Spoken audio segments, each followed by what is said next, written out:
नमस्कार, एक बार फिर से मैं आप सभी के सामने उपस्थित हूँ बेहद महत्वपूर्ण टॉपिक के साथ। और आज हम बात करने वाले हैं यूपी के अनुपूरक बजट के बारे में। दूसरा अनुपूरक बजट यूपी ने पेश किया है। कितना बजट रहा है, किस क्षेत्र के लिए कितना पैसा आवंटित किया गया है, अनुपूरक बजट होता क्या है, सारी चीजों पर आज हम डिटेल एनालिसिस करने वाले हैं।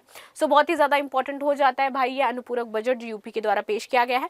चलिए शुरू कर लेते हैं आज की क्लास। सो मेरा नाम है प्राची मिश्रा और संस्कृति IAS के इस प्लेटफॉर्म पर आप सभी का बहुत बहुत स्वागत है। तो देखिए, प्रदेश के विकास कार्यों को रफ्तार देने के लिए विधानमंडल के दोनों सदनों में योगी सरकार ने वित्तीय वर्ष 2024-25 का दूसरा अनुपूरक बजट पेश किया। अनुपूरक बजट का अर्थ ये होता है कि जब सरकार हर स्टेट गवर्नमेंट अपना एक बजट लेकर के आती है, तो उसमें कोई मान लीजिए किसी सेक्टर के लिए पैसा कम रह गया, कोई विकासात्मक कार्य नहीं हो पाया, उनके लिए पर्याप्त पैसा नहीं था, तो सरकार दोबारा से एक अनुपूरक बजट लेकर के आती है उस सेक्टर में विकास करने के लिए, वो जो कमी रह गई है उसको पूरा करने के लिए। तो ये दूसरा अनुपूरक बजट यूपी गवर्नमेंट लेकर के आई है। अभी इससे पहले आपका एक अनुपूरक बजट आ चुका है और जो एक मेन बजट था वो तो आप सभी जानते हो कि आपका आ ही गया था। ठीक है, ये जो आपका टोटल बजट है ये आपका 17,865.72 करोड़ का। ठीक है, इसमें से 790.49 करोड़ रुपए के नए प्रस्ताव शामिल किए गए हैं। तो 790 करोड़ के आपकी नई योजना इसके तहत आने वाली है यूपी में। चलो आगे बात करते हैं, महत्वपूर्ण बिंदु क्या है। देखिए, अनुपूरक बजट जो है वो मूल बजट कितना था यूपी का? मूल बजट था आपका 7,36,437.71 करोड़। इसका 2.42% है जो इस बार आपका आया है। ठीक है, इससे पहले जुलाई में भी सरकार ने 12,209.93 करोड़ का पहला अनुपूरक बजट पेश किया था। दोनों अनुपूरक बजट मिलाकर के वित्तीय वर्ष 2024-25 का अब जो कुल बजट हो गया है वो आपका है 7,66,513.36 करोड़।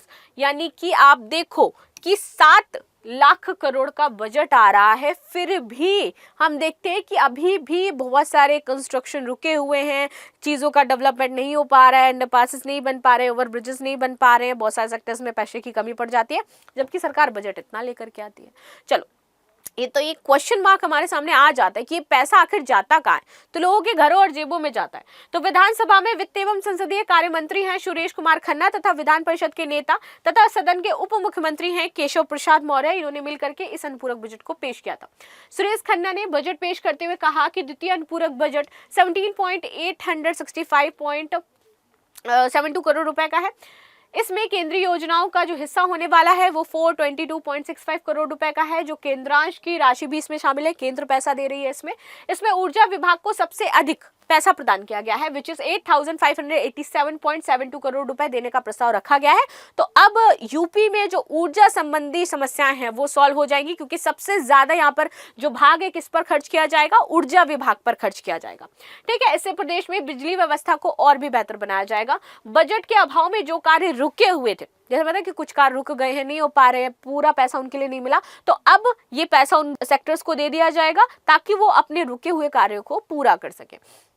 चलो, किस विभाग को कितना बजट दिया है, कितना पैसा दिया है, ये जान लेते हैं। सबसे पहले बात करेंगे अनुपूरक बजट में विद्युत विभाग को जो पैसा मिला है विच इज 2,438.60 करोड़ रुपए दिए गए हैं। परिवार कल्याण विभाग को यहाँ पर 1,592.28 करोड़ रुपीस दिए गए हैं। पशुधन विभाग के लिए यहाँ पर 1,001 करोड़ रुपया दिया गया है। सरकार को अच्छी सड़कों और लोक निर्माण के लिए यहाँ पर 805 करोड़ रुपए दिए गए। यानी कि अब हाईवेज, नेशनल हाईवेज हमें थोड़े और नए देखने को मिलेंगे, मरम्मत देखने को मिलेगी। आसपास यहाँ पर फूड कोर्ट, पेड़, ये वाले सब जो चीजें हैं देखी जाएंगी इसके तहत यूपी में। प्राथमिक शिक्षा विभाग के लिए 515 करोड़ रुपए यहाँ पर सरकार के द्वारा दिए गए हैं। सूचना विभाग में 505 करोड़ है। पंचायती राज विभाग के लिए 454 करोड़ रुपए। ग्रामीणों, जो ग्रामीण क्षेत्र है वहां पर खरंजा बनाना है, व्यवस्था लगानी है, पानी की टंकी लगानी है, सरकारी स्कूल की मरम्मत करवानी है, तो ये सारी चीजें होंगी। और चिकित्सा और शिक्षा प्रशिक्षण विभाग के लिए यहाँ पर सरकार ने 354.54 करोड़ रुपए का प्रावधान किया है। ग्राम पंचायत स्तर पर डिजिटल लाइब्रेरी की स्थापना के लिए यहाँ पर 454 करोड़ रुपए की व्यवस्था की गई है। अब देखने ये बनता है कि भैया ये पैसा जो डिजिटल लाइब्रेरी के लिए गांवों में गया है तो उसको प्रधान अपनी जेब में रखता है या फिर कुछ बहुत खर्च भी कर देता है दिखाने के लिए। आगे बात करते हैं छुट्टा गोवंश के रखरखाव के लिए। जो गाय भैंसे टहलती रहती हैं, गायें जो खेतों को बर्बाद करती हैं, उनको खाना नहीं मिलता है, तो गायों के संरक्षण के लिए यहाँ पर सरकार काम करेगी और इसके लिए 1,000 करोड़ रुपए अतिरिक्त आवंटन किए गए हैं। सामान्य वर्ग के निर्धन परिवार की बेटियों की शादी के लिए यहाँ पर सरकार ने अनुपूरक बजट में पैसा दिया है, जो कि आपका 20 करोड़ रुपए है। प्रधानमंत्री ग्राम सड़क योजना के लिए यहाँ पर मरम्मत के लिए 20 करोड़ रुपए दिए गए हैं अतिरिक्त। गरीबों को अपना घर दिलाने के लिए प्रधानमंत्री आवास योजना के तहत 221 करोड़ रुपए और दिए गए हैं तथा बौद्ध परिपथ में समेकित पर्यटन विकास के लिए भी सरकार ने 53 करोड़ रुपए यहाँ पर खर्च किए हैं। तो देखिए सरकार ने हर एक सेक्टर के लिए पैसा दे दिया, तो हम ये नहीं कह सकते कि भाई सरकार कुछ नहीं कर रही है। वो अब पैसा इतना आवंटित हुआ है तो वो कम होते होते होते होते वो कितना वहां पर लगेगा वो देखने वाली बात होती है खाली बस। चलो आगे बात करते हैं। महाकुंभ में प्रदर्शनी पंडाल व कार्यक्रमों के लिए सरकार यहाँ पर पैसा दे रही है और लगभग 50 लाख रुपए यहाँ पर खर्च करने वाली है। पर्यटन विभाग में महाकुंभ कार्यक्रम के आयोजन के लिए 20 करोड़, प्रदर्शनी के लिए 50 करोड़ रुपए खर्च होंगे। आयुष्मान योजना के लिए 1500 करोड़ रुपए का अतिरिक्त व्यवस्था की गई है। क्यों? क्योंकि अब आयुष्मान योजना के तहत आपके 75-70 वर्ष के जो बुजुर्ग हैं उनको भी शामिल कर लिया है, तो इनके इलाज के लिए सरकार को और पैसा चाहिए, तो सरकार ने यहाँ पर 1500 करोड़ रुपए की अतिरिक्त व्यवस्था करी है ताकि 70 वर्ष से अधिक के जो भी बुजुर्ग हैं उसको इस योजना में शामिल करवाया जा सके और इसके लिए उनके संभावित खर्च को देखते हुए सरकार ने यह राशि ने प्रदान करी है।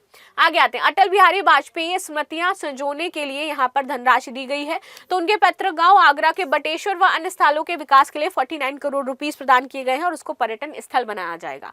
ठीक है। हरियाली बढ़ाने के लिए 115 करोड़ रुपए, सड़कों के साइड में पेड़ लगाए जाएंगे, पार्क्स बनाए जाएंगे, हर एक जो आपकी लाइक सोसाइटी वगैरह होती है वहां पर सड़कों के किनारे बीच में जो पेड़ लगते हैं, तो उसके लिए सरकार ने यहाँ पर 75 करोड़ व कैंपा के लिए सरकार ने 30 करोड़ रुपए की और व्यवस्था करी है।